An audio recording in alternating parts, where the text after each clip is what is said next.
all of these incidents, all of these tragedies. You have a teenager with friends that go up the wrong driveway, and as they're pulling out, they get shot and the girl gets killed. You of course have the terrible story out of Kansas City where a young man knocking on a door to get his younger twin brothers knocks on the wrong door. A mass shooting at a Sweet 16 party. You have a mass shooting in Alabama at a Sweet 16 party.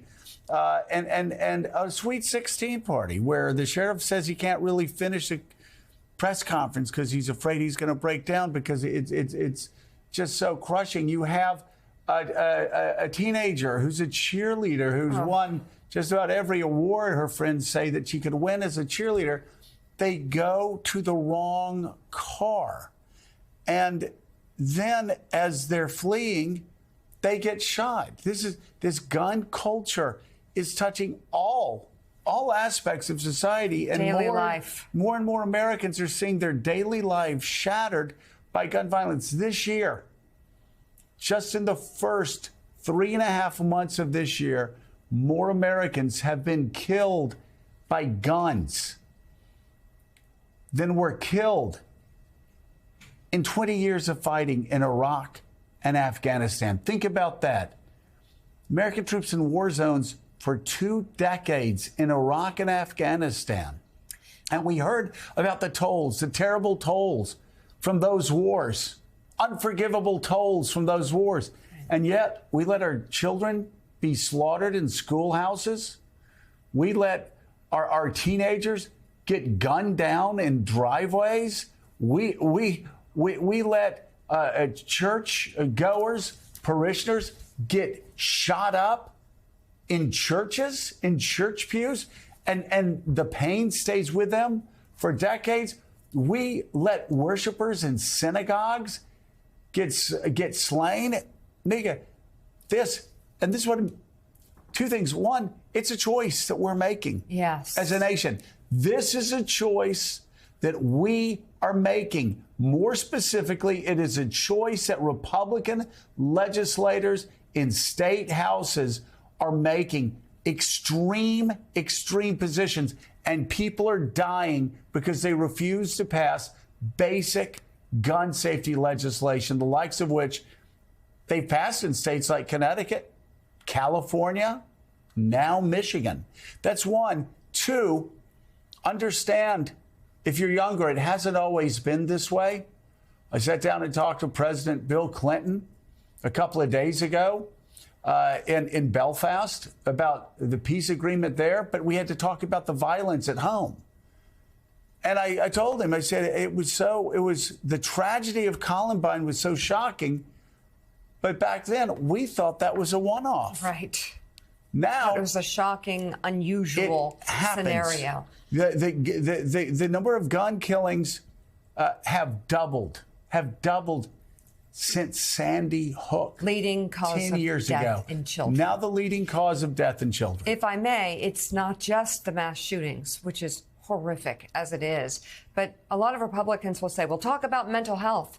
Talk about mental health? Yeah. Think about all the kids in Uvalde, all the kids in the different mass shootings and school shootings in Nashville who survived, and their mental health. Think about the Sweet 16 party where the girl who celebrated her 16th birthday lost her brother and watched him die.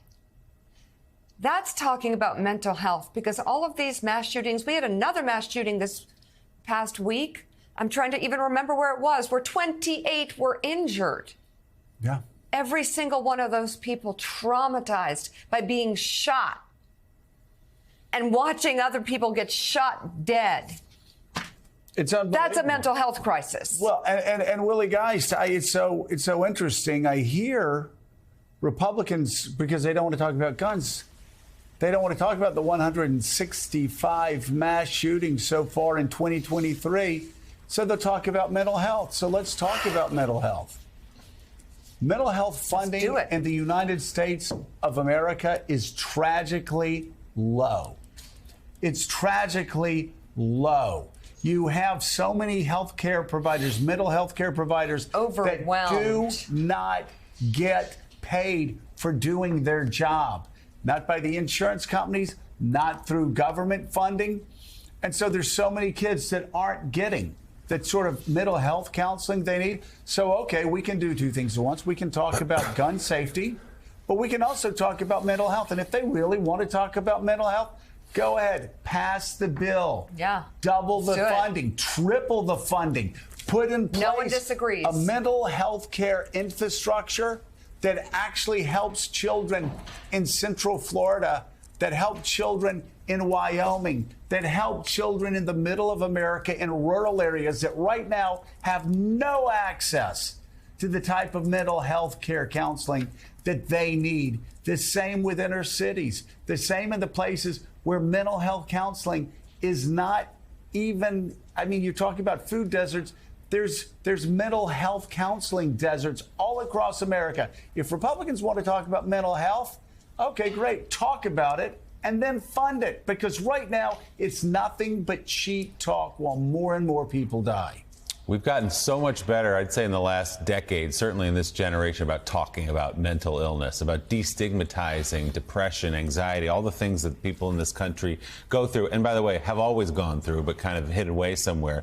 Now we have to start treating it like it's the serious issue that it is, and we have gotten better as a country, but the guns are at the center of this. There's another story, sadly, we can add to this list out of North Carolina, where some kids were playing basketball on the street.